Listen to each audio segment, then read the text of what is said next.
Assalamualaikum warahmatullahi wabarakatuh. Sahabat Sinergi, mitra PT BES. Saya perkenalkan Haji Mak Munir sebagai tim konsultan dari PT BES.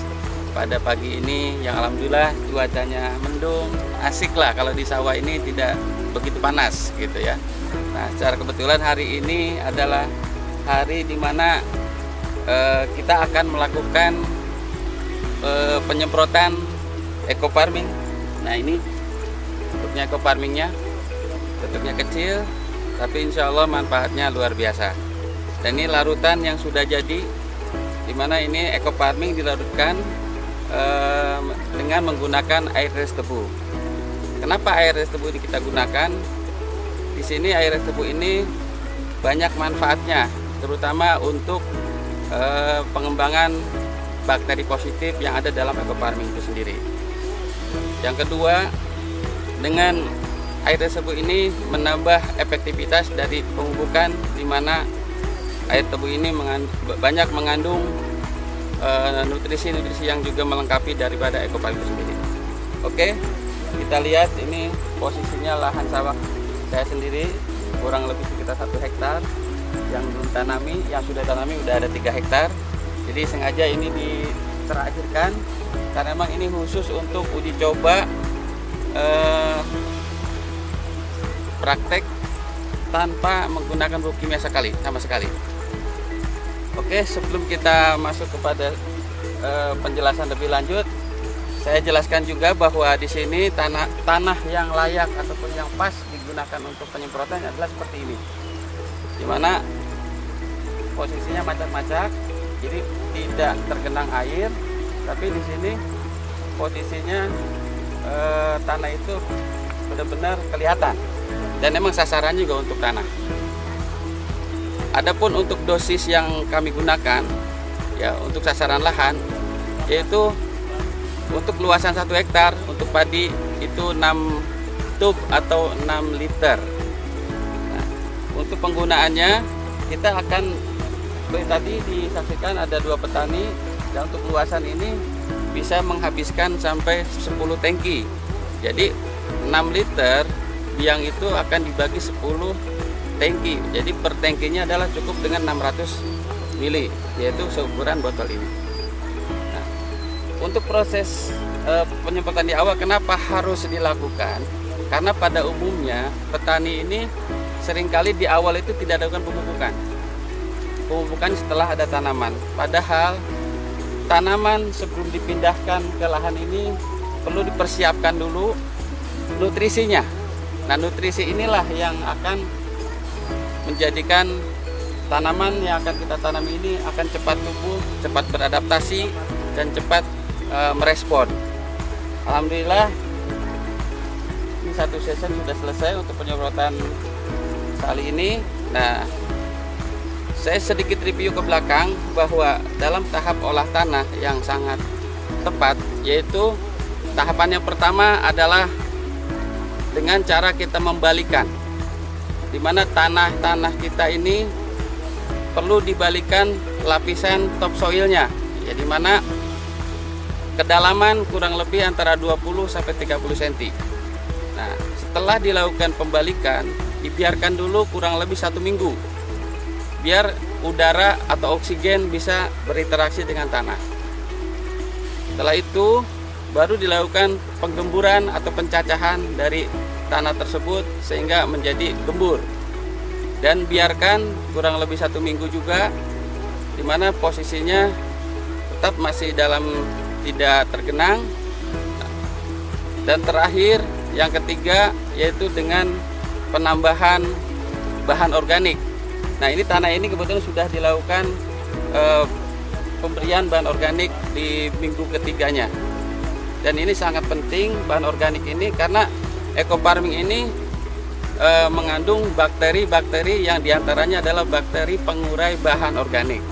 Nah, bahan organik ini sebagai nutrisi yang alami yang nantinya akan diproses ulang oleh bakteri-bakteri yang ada dalam eco farming ini. Dan yang terakhir adalah setelah pemberian organik, biasanya petani dilakukan pengapuran, tapi di sini tidak dilakukan karena di sini sudah ada mengandung unsur dolomit ataupun magnesium dan kalsiumnya.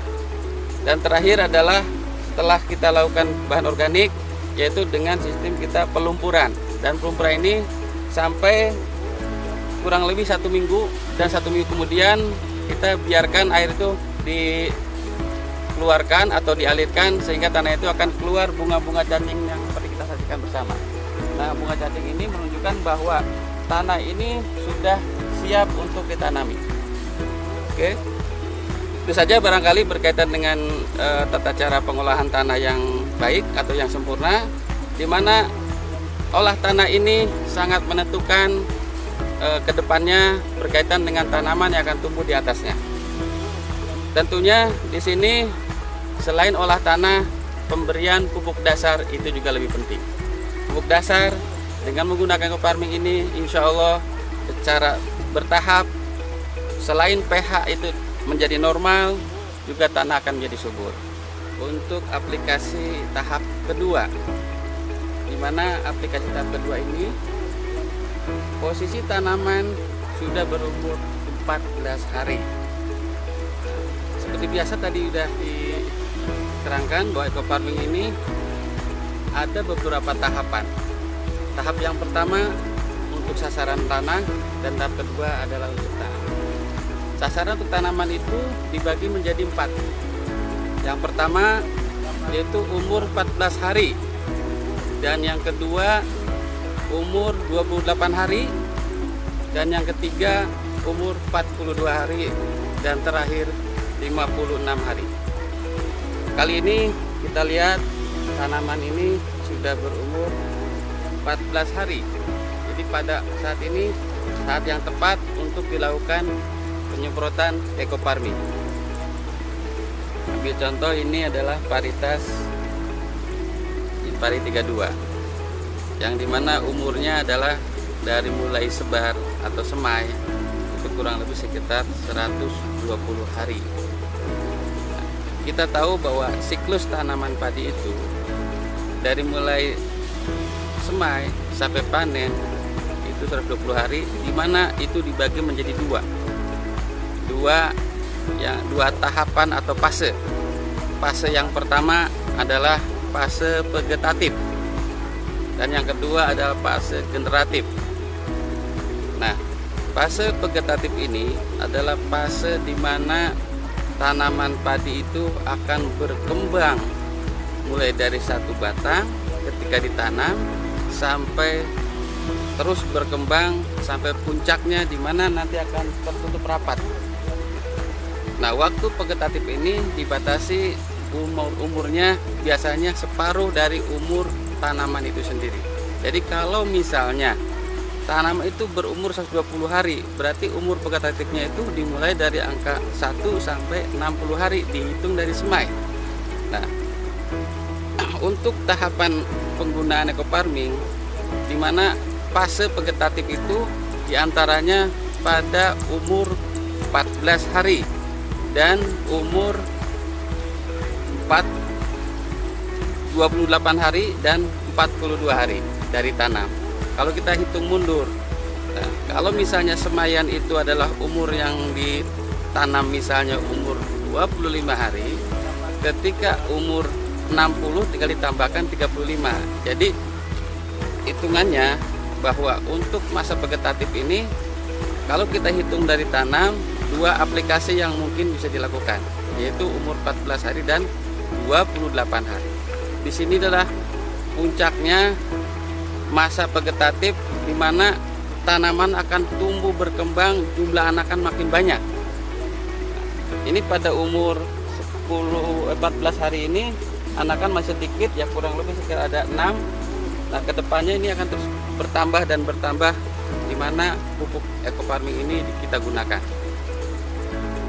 Terus umur berikutnya adalah pada fase generatif, di mana fase ini adalah fase di mana dimulainya anakan padi itu akan memasuki masa primordia, di mana masa primordia ini adalah masa di mana padi itu mulai bunting kecil bahasanya.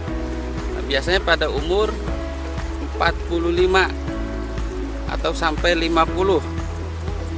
Itu pun tergantung daripada paritasnya. Nah, biasanya setelah masa perumuran selesai, dia akan keluar malai. Nah, pada saat keluar malai ini dikatakan masa generatif bisa dimulai. Sampai kapan? Sampai panen.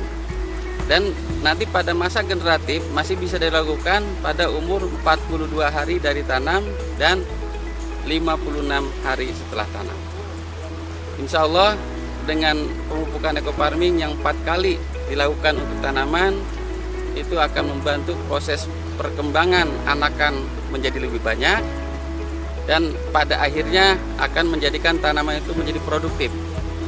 Pengalaman sebelumnya di musim tanam yang lalu, alhamdulillah saya pada saat itu juga menanam Inpari 32 pada umur maksimal dikatakan pada saat vegetatif itu mencapai 55 sampai 60 batang per rumput.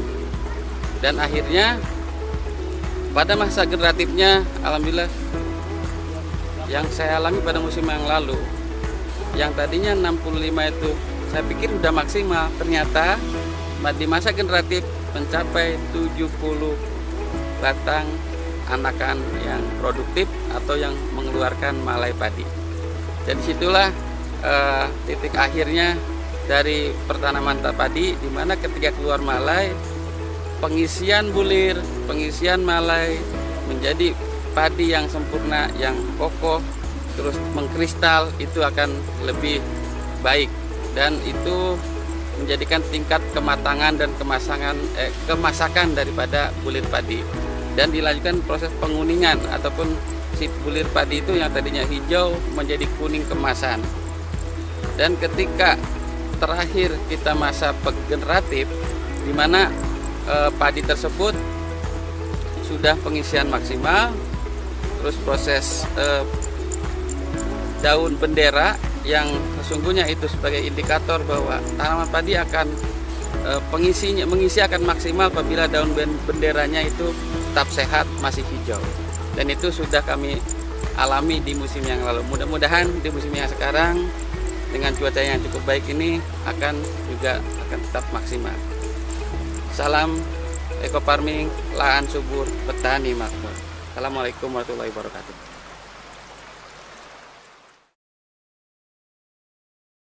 Terima kasih sudah klik video ini, tapi jangan lupa ya like, comment, share, and subscribe agar video ini terus berkembang dan bermanfaat. Salam petani cerdas, ekofarming, lahan subur, petani makmur.